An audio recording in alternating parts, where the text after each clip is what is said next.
नमस्कार, जोहार झारखंड में आपका स्वागत है। आपके साथ मैं हूं शिप्रा झा। सबसे पहले खबर ईडी के छापे की। ग्रामीण विकास विभाग के चीफ इंजीनियर वीरेंद्र राम की गिरफ्तारी के बाद दूसरे अधिकारी भी अब ईडी के रडार पर आ रहे हैं। ईडी ने आज ग्रामीण विकास विभाग के एग्जीक्यूटिव इंजीनियर राम पुकार राम के आवास पर छापेमारी की है। राम पुकार राम चीफ इंजीनियर वीरेंद्र राम के काफी करीबी हैं। बताया जा रहा है कि वीरेंद्र राम से पूछताछ में राम पुकार राम का नाम भी सामने आया था, जिसके बाद ईडी ने कार्रवाई की है। संवाददाता ओम प्रकाश की रिपोर्ट देखिए।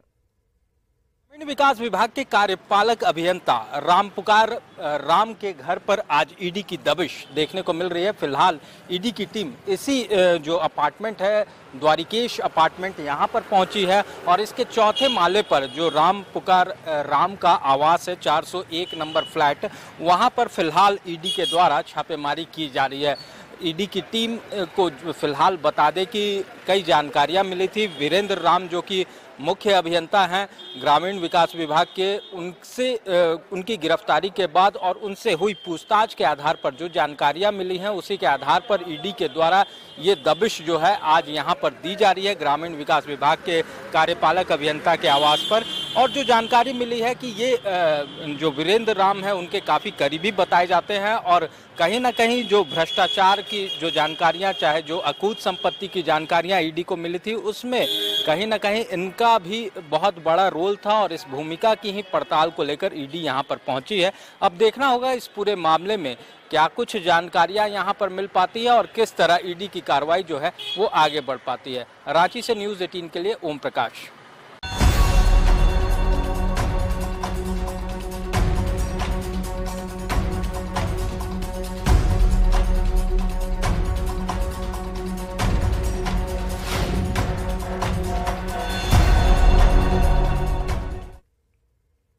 और अब बात रामगढ़ विधानसभा उपचुनाव की जहां वोटिंग के बाद 18 उम्मीदवारों की किस्मत ईवीएम में कैद हो गई। वोटों की गिनती 2 मार्च को होगी।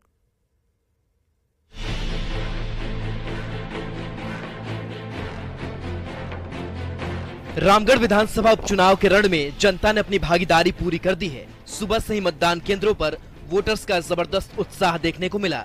युवाओं से लेकर बुजुर्गों का हुजूम अपने विधायक को चुनने के लिए उमड़ा रहा।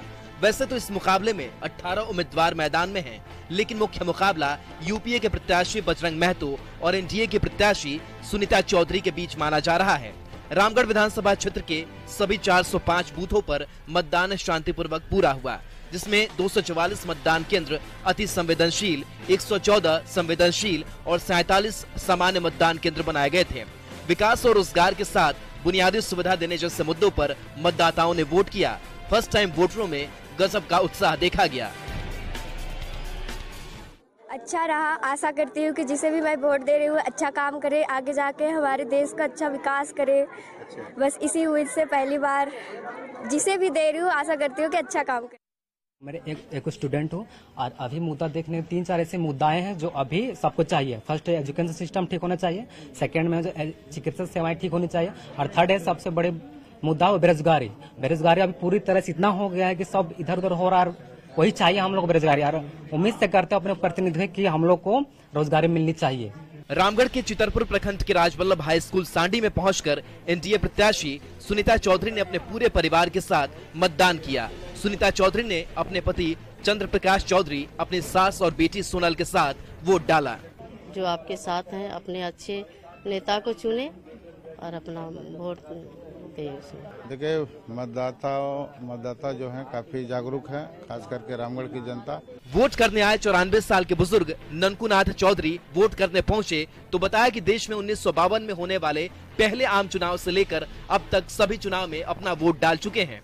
एक ही वोट का तो जिक्र कीजिएगा, जो कम बेशी एक वोट, यानी एक वोट से बहुत फर्क पड़ता है, जीत और हार तय होता है। हाँ, उसी तरह से आपका अटल बिहारी वाजपेयी हुए थे, एक वोट के थे हारे थे। बहरहाल 18 प्रत्याशियों के भाग्य का फैसला अब ईवीएम में कैद हो चुका है। इंतजार अब 2 मार्च का है कि किस उम्मीदवार के सिर पर जीत का सेहरा सजता है। Bureau report, news 18। रामगढ़ विधानसभा उपचुनाव में एक बार फिर ग्रामीण इलाकों का दबदबा साफ नजर आया। विधानसभा उपचुनाव में कुल 405 मतदान केंद्रों पर 2025 मतदान कर्मियों ने इस पूरी प्रक्रिया को संपन्न कराया। भारी गर्मी के बावजूद ग्रामीण इलाकों में मतदाताओं में भारी उत्साह दिखा। रामगढ़ विधानसभा उपचुनाव का हाल बता रहे हैं न्यूज 18 संवाददाता संजय कुमार सिन्हा। परंपरा हो या चुनाव, ग्रामीण इलाके ही सहेजने और सिखाने की क्षमता रखते हैं। रामगढ़ विधानसभा उपचुनाव में यह बात देखने को सामने आई कि लोकतंत्र के महापर्व को किस तरह आखिर निभाया जाता है और किस तरीके से मतदान किया जाता है, पूरे ग्रामीण इलाकों ने इसे साबित कर दिखाया है। अगर रामगढ़ विधानसभा उपचुनाव में कुल 405 मतदान केंद्रों की बात करें तो ज्यादातर ग्रामीण इलाकों में 70% से ज्यादातर मतदान हुए हैं। और यहाँ हम जिस समय अभी जहां खड़े हैं जराडी जो मतदान केंद्र पर, यहाँ भी 81% वोटिंग हुई है। मतलब कि शहरी मतदान केंद्रों की तुलना में बात करें तो ग्रामीण इलाके आगे रहे हैं। सुबह 7 बजे से ही जैसे ही मतदान की प्रक्रिया शुरू हुई, लोग अपने घरों से पहले ही निकलकर कतार में खड़े थे, जमकर वोटिंग की, उत्साह दिखाया। और दोपहर 12 बजते ज्यादातर ग्रामीण इलाकों के मतदाताओं ने अपनी वोटिंग कर ली थी। और कुछ मतदाता जो बच गए थे वो फिर आपको दोपहर 2 बजे के बाद, 3 बजे के बाद जब हल्की सी धूप जो है कम हुई तब लोग घरों से निकले। लेकिन शहरी इलाकों का जो मिजाज था, जो खासकर मतदान केंद्र से, वो थोड़ा अलग नजर आया। शहरी इलाकों के मतदाता थोड़े देर से निकले। सुबह में वहां पर मतदान केंद्रों पर थोड़ी भीड़ जो वहां पर कम रही, लेकिन जैसे जैसे दिन बढ़ा लोग वहां भी आए। लेकिन ये परसेंटेज जो था कुल मतदान का, वो कम से कम ग्रामीण इलाकों की तुलना में काफी कम था। मतलब साफ है कि जहां जहां भी हमने न्यूज 18 ने जहां जहां भी हम लोग वहां पर गए, चाहे शहरी इलाके में गए या फिर ग्रामीण इलाकों में, ग्रामीण इलाकों ने मतदान को लेकर हर जगह बाजी मारी। कैमरामैन प्रभाकर के साथ संजय कुमार सिन्हा, न्यूज 18 रामगढ़। रामगढ़ विधानसभा उपचुनाव में ग्रामीण मतदाताओं में जबरदस्त उत्साह देखने को मिला। रामगढ़ विधानसभा क्षेत्र के सबसे दूर दराज मतदान केंद्र प्राथमिक विद्यालय नरसिंह डी में कुल 76% से ज्यादा ग्रामीणों ने मताधिकार का इस्तेमाल किया। इसमें 83% महिलाएं शामिल हैं। खास बात यह है कि मुख्यमंत्री हेमंत सोरेन के गांव नेमरा के ग्रामीण भी इसी मतदान केंद्र पर वोट डालने पहुंचे थे। इसमें मुख्यमंत्री हेमंत सोरेन की चचेरी बहन और उनकी चाची ने भी मतदान किया है। इस पर और अधिक जानकारी दे रहे हैं संवाददाता संजय कुमार सिन्हा। रामगढ़ विधानसभा उपचुनाव में जहां शहरी मतदाता थोड़े सुस्त नजर आए, लेकिन ग्रामीण मतदाता बिल्कुल मस्त नजर आए। तमाम ग्रामीण मतदाताओं ने जमकर वोटिंग की है। और रह सकते हैं कि जो मतदान केंद्र है वो प्राथमिक विद्यालय नरसिंह डी है। ये नरसिंह डी वही क्षेत्र आता है जहां सीएम हेमंत सोरेन का पैतृक गांव नेमरा भी आता है। और नेमरा के तमाम लोग इसी मतदान केंद्र पर उन्होंने आकर वोटिंग की है। और हम यहाँ जो अधिकारी हैं, मतदान कर्मी, उनसे बात करेंगे। उनसे जो नेमरा के जो ग्रामीण हैं, मतदाता हैं, इस बार वोटिंग उनकी कैसी रही? नेमरा की जो यह नर्सिंग डे में है, प्राथमिक विद्यालय नर्सिंग डे है, बूथ नंबर 397, और बहुत अच्छी यहाँ पर मतदान हुआ। और यहाँ की संख्या मतलब शहरी क्षेत्र से ज्यादा देखने को मिला। जिसे हम और कहीं जाते थे, ये जागरूक गांव जिसे दिखा। और यहाँ कुल मतदाता मेरा 1107 था और कुल मतदान हुआ 839, लगभग 76% मतदान यहाँ संपन्न हुआ है। तो महिलाओं ने बढ़ चढ़ कर इसमें भाग लिया? जी, महिलाओं ने 83% वोटिंग की है यहाँ पर। पुरुष के मुकाबले पुरुष 66% और महिला 83% मतदान ने किया। महिलाओं ने एक बार फिर बताया कि लोकतंत्र किनकी वजह से मजबूत है, इस चुनाव में सामने आया है। और देखिए हमारे साथ यहाँ पर जो स्थानीय लोग हैं उनसे बात करेंगे कि अगर बात करें कि यहाँ पर यानी कहें कि सीएम हेमंत सोरेन का पैतृक गांव है नेमरा, तो वहाँ उनके यहाँ से कौन कौन लोग आए? सीएम साहब की जो पैतृक गाँव है वहाँ से, नेमरा से, उनकी सीएम साहब की चचेरी बहन रेखा सोरेन जो हमारे यहाँ जिला परिषद की सदस्य है, वो आई और बहुत ही अच्छी तरह से वोट डाली। और उनके साथ उनकी माँ भी थी जो हेमंत सोरेन की जो है सीएम साहब का चाची लगती है। तरीके से रामगढ़ विधानसभा क्षेत्र में जो है आपको शहरी लोग थोड़े सुस्त नजर आए, लेकिन ग्रामीणों ने यह बता दिया कि लोकतंत्र की मजबूती जिसे देश को कहते हैं गांवों का देश है, झारखंड में रामगढ़ विधानसभा जो क्षेत्र है, उपचुनाव है, उसने ये साबित भी कर दिखाया है। कैमरामैन प्रभाकर के साथ संजय कुमार सिन्हा, न्यूज 18 रामगढ़। अब उपचुनाव के बाद खबर रामगढ़ में विधायक प्रतिनिधि हत्याकांड से जुड़ी हुई। बड़का गांव से कांग्रेस विधायक अंबा प्रसाद ने रामगढ़ में विधायक प्रतिनिधि वितका बावरी की हत्या की एनआईए जांच की मांग की है। उन्होंने कहा कि रामगढ़ में अपराधियों का मन बढ़ा हुआ है और छोटे अपराधियों को पकड़कर पुलिस सिर्फ खाना पूर्ति करती है। उन्होंने रामगढ़ में पुलिस पर अपराधियों को संरक्षण देने का भी आरोप लगाया। अंबा प्रसाद ने कहा कि उनके विधायक प्रतिनिधि को मारना मतलब उन्हें और उनके परिवार को टारगेट करना है। उन्होंने मुख्यमंत्री से इस मामले को खुद देखने की अपील की है। देखिए, बिल्कुल लॉ एंड ऑर्डर इशू तो रामगढ़ में पूरा खराब है। पूरी तरह से प्रशासन फेल है अपराधियों को पकड़ने में। जो छोटे मोटे जो नए नए लड़के हैं जिनको डिप्यूट करते हैं अपराधी, वो लोग को ही पकड़ के अपना थाना पूर्ति करते हैं, या फिर कोई निर्दोष लोगों को पकड़ के थाना पूर्ति किया जाता है। और ये लगातार ये घटनाएं होती रहती है और इसमें कहीं ना कहीं इनका मन बढ़ा हुआ है अपराधियों का, क्योंकि पुलिस का संरक्षण है। इंटरनल बात है, ये पुलिस प्रशासन ही बता पाएगा कि किसको आइडेंटिफाई किया है और कब अरेस्ट करेंगे, क्योंकि हम भी इंतज़ार कर रहे हैं और हम चाहते हैं कि इसका जांच एनआईए से हो, क्योंकि ये बहुत ही गंभीर सवाल है प्रशासन के ऊपर, क्योंकि लगातार इस तरह की सेम घटनाएं हो रही है। एकदम एक जैसा घटना हो रहा है, कभी व्यापारी मारे जा रहे हैं, कभी आम आदमी मारे जा रहे हैं, और अब मन इतना बढ़ गया है कि हमारे विधायक प्रतिनिधि का भी हत्या कर दिया गया है। कहीं ना कहीं टारगेट हम भी हैं। मेरे विधायक प्रतिनिधि तक पहुंचना मतलब मुझ तक पहुंचना, मेरे परिवार तक पहुंचना। मेरे कार्यकर्ता मेरे परिवार है, और उनको अगर कोई बहुत जो मेरा राइट हैंड है उसको टारगेट करना मतलब मुझे टारगेट करना। बीजेपी विधायक दल के नेता बाबूलाल मरांडी ने कहा है कि राज्य में अफसर बेलगाम हो गए हैं और इसी वजह से यहां लगातार अपराध हो रहे हैं। अपराधियों को संरक्षण दिया जा रहा है, इससे अपराधियों का मनोबल और भी ज्यादा बढ़ गया है। भ्रष्ट अपराधियों को जानबूझकर नियुक्ति की जाती है ताकि लूट खसोट हो सके। कल आप सब लोगों ने देखा होगा कि सरकार के जो सहयोगी दल है, उनके जो विधायक है, उनके जो पूर्व मंत्री है, उन्होंने साफ कहा कि भाई किस प्रकार के राज्य में एसपी और डीसी लोगों का पदस्थापन 5-5 करोड़ रुपया में होता है। ये मैं नहीं कह रहा हूं, कांग्रेस के विधायक, कांग्रेस के जो नेता है, उन्होंने जनता की जब सार्वजनिक रूप से उन्होंने कहा है और आरोप लगाया है, तो ये आप सबको ध्यान में है। और उन्होंने यहाँ तक कहा कि अफसर और अपराधी मिलकर के अपराध करते हैं। विधायक ने तो कहा 60-40 और उन्होंने कहा कि 50-50 या बंटवारा होता है। तो आप ये जरा सोचिए राज्य में क्या हो रहा है, कैसी सरकारें चल रही है। झारखंड विधानसभा का बजट सत्र आज से शुरू हो गया है। सत्र के दौरान राज्य सरकार 3 मार्च को वित्तीय वर्ष 2023-2024 का बजट पेश करेगी। बजट सत्र 24 मार्च तक चलेगा। सत्र के पहले दिन राज्यपाल का अभिभाषण हुआ, जिसमें नए राज्यपाल ने अपने पहले अभिभाषण में राज्य के विकास का विजन रखा।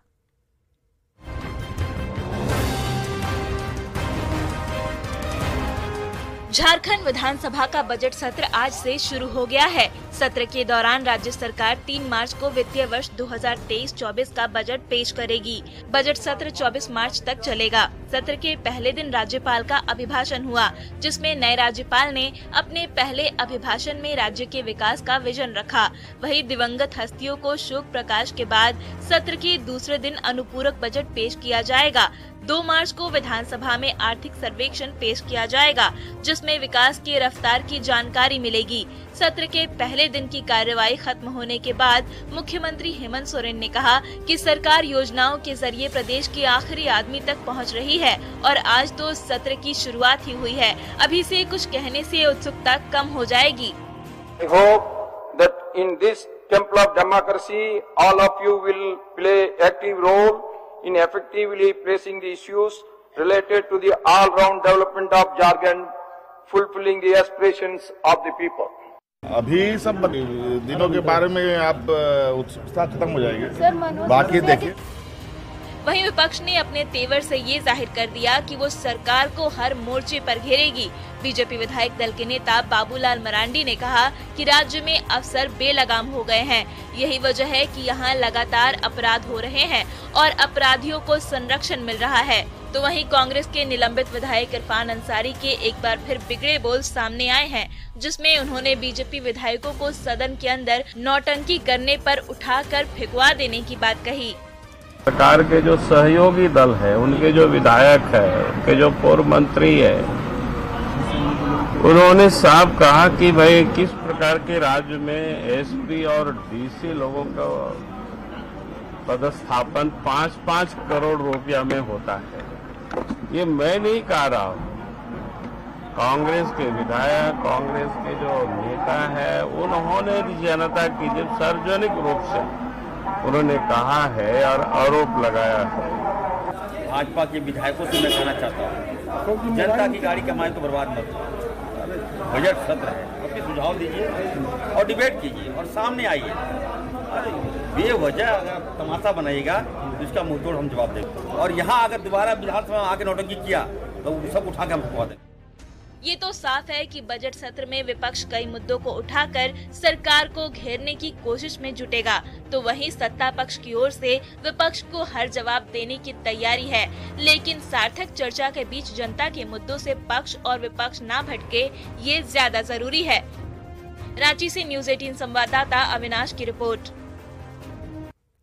बीजेपी विधायक दल की बैठक के बाद बीजेपी ने हेमंत सरकार पर निशाना साधा। बीजेपी विधायक दल के नेता बाबूलाल मरांडी ने हेमंत सोरेन पर हमला करते हुए कहा कि जो हमेशा कहते हैं कि आदिवासी की सरकार है, वो सिर्फ शब्दों की राजनीति करते हैं। उन्होंने कहा कि राज्य सरकार को नियोजन नीति बनानी चाहिए। मरांडी ने कहा कि भ्रष्टाचार को लेकर सदन के अंदर और बाहर दोनों जगह पर मामला उठाएंगे।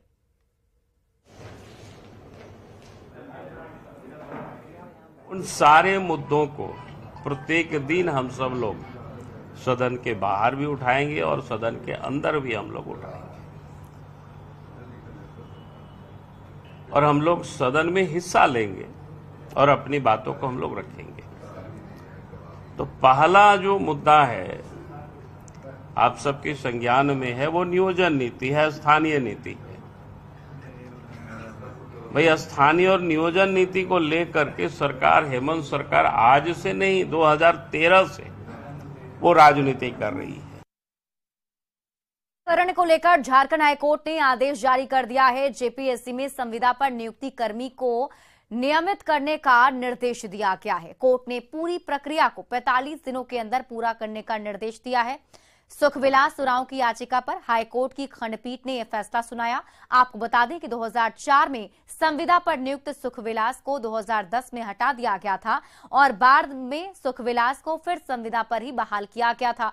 इसलिए सुखविलास ने कोर्ट में इस मामले को चुनौती दी थी। बोकारो के सेक्टर 4 थाना क्षेत्र के optical fibre pipe stock yard में भीषण आग लग गई, जिसमें 50 लाख रुपए का सामान जलकर खाक हो गया। आगलगी की घटना के बाद झारखंड अग्निशमन सेवा और बोकारो स्टील फायर ब्रिगेड की 4 गाड़ियों ने मौके पर पहुंचकर आग पर काबू पाया। आग की लपटें इतनी जबरदस्त थीं कि फोम का भी इस्तेमाल अग्निशमन विभाग को करना पड़ा। आग पर काबू पाने में करीब 2 घंटे का वक्त लग गया।